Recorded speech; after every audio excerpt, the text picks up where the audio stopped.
I think what people don't understand is by staying silent, they give the impression that nobody struggles with this. I'm here. And on And social I media, didn't it's even full think of I would make it to all the 16. highlight reels. It got I so didn't bad, think and I I'd felt get the like, freedom that I have now. as I call them, the bad And thoughts. it feels so good You know, to had be so many worthy people in to his say, life that loved him. I made it. But he was No one will burdened. really I was 13 fight years all old. the There was things no that question I've that that adopted. burden.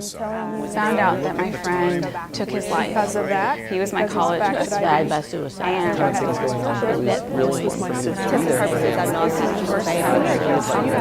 And Hello, I'm Kyle, and I wanted to tell you a little bit about my stepfather. He became my stepfather when I was 3 years old. His name was Ronnie. He's a loving father, wonderful husband to my mother, and father to my sister.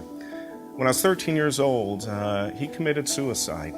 And we look at the time of which when I began to be old enough to understand what he might be going through when we'd visit him in treatment. He'd be gone for several weeks, and it was always an adventure for us as kids. We'd pack up and we'd go to the hospital and see how he's doing, and then when he was home, it'd be a celebration. But I always wondered why or where he was going and why he wasn't with us.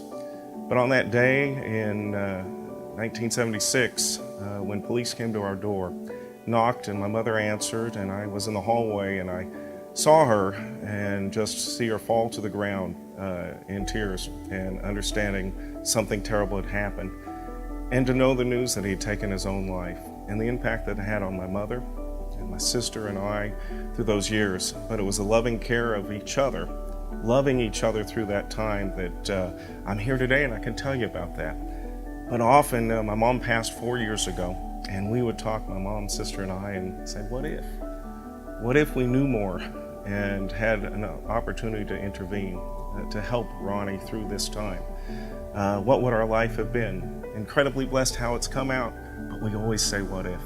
So I encourage you to intervene, to be part of that, to end the silence. When you see somebody struggling, seek treatment and make sure that they are talking to the people that can help them, and love each other and love your family if your family has experienced suicide in your life, because you will make it through the other end.